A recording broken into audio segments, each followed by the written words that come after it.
You want to jump your mountain bike. Listen, I climbed straight to the tower of mountain bike knowledge, and I met with the mountain bike gods themselves. And I had to go through quite a bit, going all the way to the top and finding my way back down to the bottom. And through this spiritual download method in which I'll be sharing with you exactly how to jump your mountain bike in order, I'm on a mission to solve the crash crisis in mountain biking. Again, my name is Dave Davidson, for those of you that don't know me, founder of Mountain Bike Academy. And my real thing that I do is I run performance intensives for intermediate mountain bikers over there, and I bring what I learned over here to you guys. You need to be able to start not by going to a jump and practicing it. You do not need to follow your buddies in. You do not need to go out and buy a much better bike or whatever. Yes, you need to set up your bike properly. Ask someone who knows what they're talking about if you want to know how to do that. That's something you need to do in person. What you need to do instead of all these things is you need to be able to ride your bike at a jogging pace, standing up tall, and you need to be able to bounce the wheel up to you. Now notice what I did not say is get the front wheel to come up to you by pulling on it. You need to be able to get the front wheel of the bike to bounce up to you without you pulling. Why this is so critically important is because you need to be able to initiate a rebound of the bike without pulling. Super important, because what most people tell you to do if you're a beginner on a mountain biker is to pull up when the jump comes. Don't know where that one came from. And another thing that people will tell you to do is to preload the bike, so to speak. Now the problem is you're probably someone who is a dude. Statistically, mountain biking is a sausage fest. I know my mom watches this channel. Mom, don't Google that, all right? Just don't do it. So it's a bunch of dudes. And a bunch of dudes, what we like to do, and this is not a knock on anybody, we like to use our upper body. We go full caveman. It's like, all right, I'm gonna pump the bike this way. Okay, so because we are dudes primarily, and for you lovely ladies watching this channel, all three of you, thank you very much. You probably don't do this as much. But for all the guys out there, what we like to do is we like to pull the bike and push the bike and run into stuff in the process. This creates a lack of mobility and control in the motion that you need to do on the jumps. And ultimately, you're going to crash because you're going to have to do other things to make up for the lack of proper movement that you have on the bike. And so the first thing you have to do is you have to stand tall, jogging pace, and you need to drop your body weight, free fall that body weight, and then catch yourself down in a low position like this.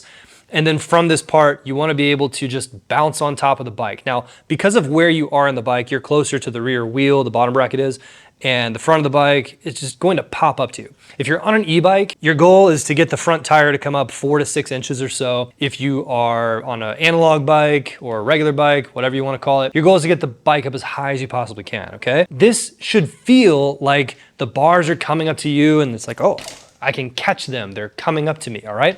You don't want to let go of the bars. You want to keep them in your hands, but there's no pulling here. This bounce comes from you pushing the bike, not pulling on the bike. Does this make sense so far? So again, once you're able to get the front wheel to lift off the ground, flat, nothing going on, then we move on to skill number 2. Skill number 2 is you need to be able to time this bounce accurately. And so on a jump such as this one, you want to be able to either delay the pop or delay the jump and go high and get air, or we want to time that jump nice and early to get low and straight out to get some distance. Either way, we need to be able to time this jump properly. If you don't have timing, then you're not going to be able to jump the bike properly. So what I like to do is find any old object. You can get a stick, you can get a, you can I want you guys to be as creative as possible in the comments right below what object you think that you should put down to time your jump in the comments below. Let's have some fun with this one. So once you've got this down, what you need to be able to do is time the front wheel lift with a pushing motion 5 to 10 times in a row at the exact time that you need to time it, right? If you can achieve this level of timing and control, then you've made it. Great, congratulations. We're gonna move on to the next one. There's 2 fundamental human movements that you need to be able to do at once. So number 3 is triple extension and bracing the body, okay? So triple extension is something we do with our hips, our knees, and our ankles. Triple extension, it's the same thing as if you just barely bent your knees and hips a little bit, and then you jumped as high as you can from flat ground off the bike. Triple extension is an athletic movement. It is something that all athletes need to know how to do, and it's something that you need to do on a jump. You need the ability to reach full triple extension if you want to learn how to jump. Most mountain bikers never do triple extension, and they do a lot of pushing and pulling with the upper body, and they think that they're standing up to the jump. They think that they're preloading the bike. They think that they're riding the timing up and popping at the right time when they never even achieved full triple extension. You need to be able to do this, or you need to be able to do this and then tone it back. All right, so the technique of jumping has to do with your ability to triple extend the lower body. Now, this is one of those where I usually on my channel, I'm like, hey, you should probably train this off the bike in this way. You can, but frankly, it's a little different on the bike, and it's actually a little bit more forgiving than off the bike. So if you have excellent athleticism off the bike, you're gonna get a huge boost here no matter what. Now, the other part as well is bracing the body, okay? So when I say bracing the body while we're triple extending, what does that mean? So athletically, what we are doing on the bike to jump the mountain bike is we are not doing all this crazy movement. It's all one thing. We're jumping with our lower body while our upper body is essentially braced, okay? Now, in jumping, you either are going to squash the jump or you're going to pop the jump or something in between. Yeah. All of it requires some kind of bracing.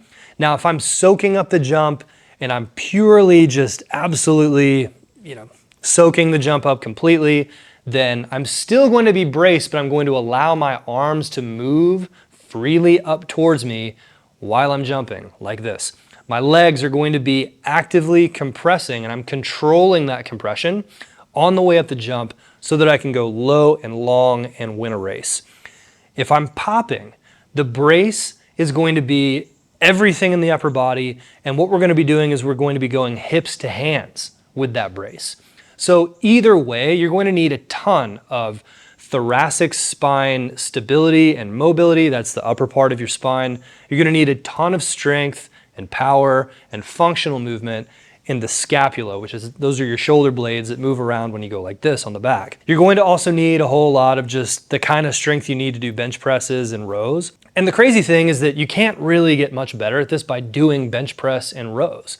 What you really need to be doing is doing more of the things on your core on your back, all right? And so if you develop this ability to brace the body and either, again, soak up the jump or do the hips to hands to pop it, then do that while you're triple extending.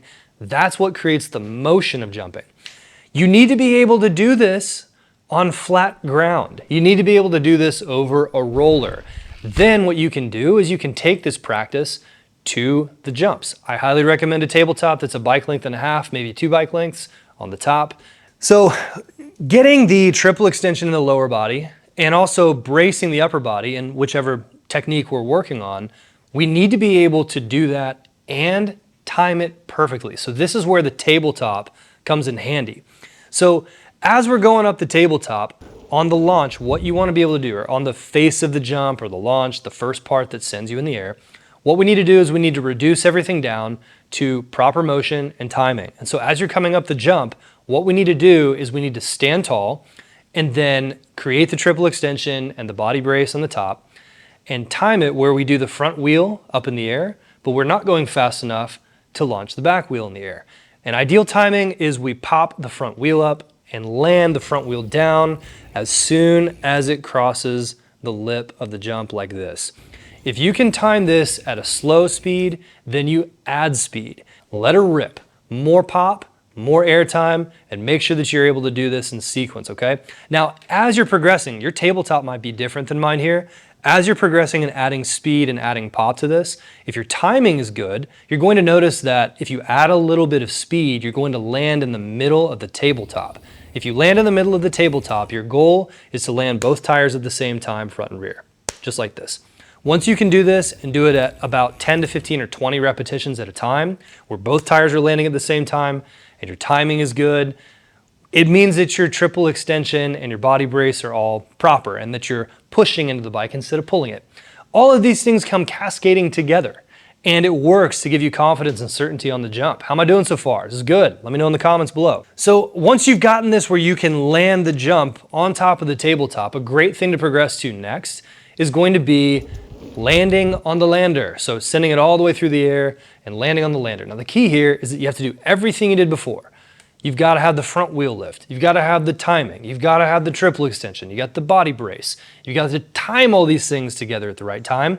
Then you're airborne. So the most important thing we got to do is spot the lander with our eyes, and then you also have to pay attention to scooping the feet up behind you to bring the bike up along with you so you don't go dead sailor.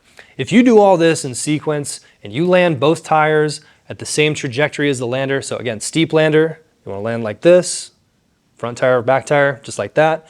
If it's a shallow lander, a little bit more like this. Do you see now how having someone guide you along and having the order right is important? Now here's the crazy thing. A lot of you watching this are going to be able to get to step 1 or 2 and you'll still struggle. I made a training for you that solves this problem, and it's over here in the link. I'm gonna put that link up there right now. Click the link right now. It's a free training for 2025, and it shows you exactly how to go through and solve the problem. It's gonna break down the 5 ways you try to do it the wrong way so you can see where you are on the map. Then I'm gonna walk you through exactly how to fix it once and for all. Watch that video to the end. My name is Dave Davidson. I'll see you on the next one. Thanks.